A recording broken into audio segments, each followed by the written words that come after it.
Good morning. On Monday the 7th of August, new Bitcoin update where I do have a bit of a mixed view on the lower time frame compared to the higher time frame, which I will explain. On the daily chart, which is now on, is not much to see. We still have this green box around 28,000, so possibility that after this move up we do this and then continue higher again. When I go to the 4 hour, I need to point out the following, that we took out these lows. Already last week I talked about liquidity above here, possibility of this move to 30,500 before we make the move to 28,000. To hunt stops, people who are short from here, they have their stops over here. So I think it's still very likely that we somehow get there. On the 4 hour you can also see this move up, which broke this structure of lower lows, and we pulled back into the green box, then a bounce, but it was a weak bounce. Weekend shenanigans caused one more drop into that box, and yeah, you could say we still have higher lows, so we could still make this move. For that I want to see a cleaner break of 29,500, and then I would be looking for a move to 30,500.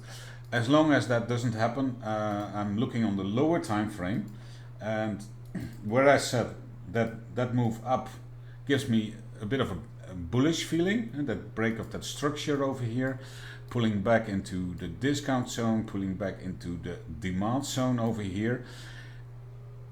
And what I said, no lower lows, but on the lower time frame I spotted this this morning. So we have the weekend range more or less like this.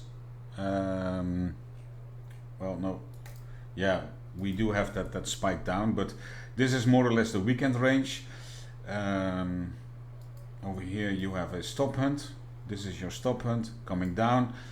People get the shorters getting hunted again with this stop hunt, and we have a change of character here coming down. So on the lower time frame I'd be looking, let's say on the lower time frame I'd say we go down. On the higher time frame, the 4 hour, I'm leaning bullish, so I'm looking for the following. Here again, that stop run overnight, change of character over here.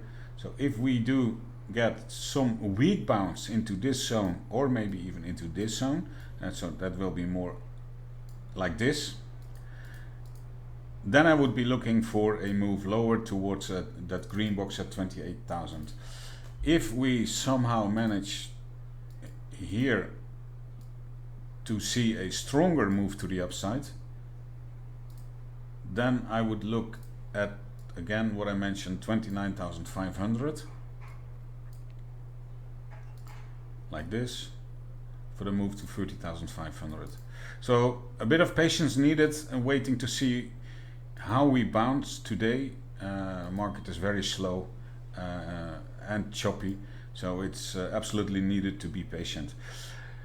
A weak bounce and I'll look for 28,000, a stronger bounce and I'll look for 30,500 in the coming days.